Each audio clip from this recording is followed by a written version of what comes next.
Pealtnägijate poolt filmitud videotes on näha Bordeaux punast maasturit, mis blokeerib elurajooni tänavat.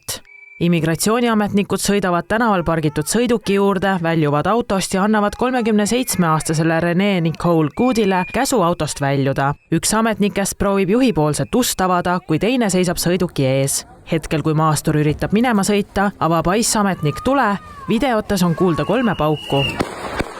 Sõiduk kaotab juhitavuse ja põrkab vastu lähedal asuvat pargitud autot. USA sisejulgeolekuministeeriumi teatel oli René Nicole Good vägivaldne märatseja, kes üritas immigratsiooni- ja tolliameti ehk ICE-ametnikele autoga otsa sõita. President Donald Trump väitis, et Minneapolise linnas maha lastud 37-aastane naine oli professionaalne agitaator. Autot juhtinud naine oli Trumpi sõnul allumatu, ei olnud koostööaldis ja hakkas vastu, mis järel sõitis ta otsa immigratsiooniameti ICE-ametnikule, kes seejärel enesekaitseks naist tulistas. Minneapolise linnapea Jacob Frey lükkas resoluutselt ümber Trumpi administratsiooni väite, et agent tulistas enesekaitseks, öeldes, et tulistamisest tehtud video on otseses vastuolus sellega, mida ta nimetas valitsuse prüginarratiiviks. They are already trying to spin this as an action of self-defense. Having seen the video of myself, I want to tell everybody directly, that is bullshit.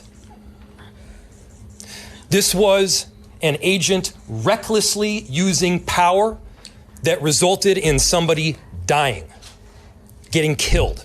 Inimesed Minneapolise linnas on arusaadavalt hirmunud. ICE tegevuse vastu koguneti protesteerima ka teistes suurlinnades, sealhulgas New Yorgis. It's difficult now. A lot of people are moving around scared. They don't know if they're going to be actually going to work or school or wherever the destination they need to get to safely and make it back home without being stopped. Minneapolise linnapeal oli aga ICE ametnikele öelda vaid üht. To ICE, get the fuck out of Minneapolis. We do not want you here.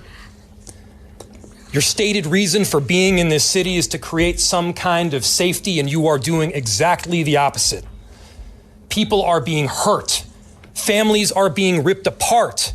Long-term Minneapolis residents that have contributed so greatly to our city, to our culture, to our economy are being terrorized, and now somebody is dead. That's on you. And it's also on you to leave.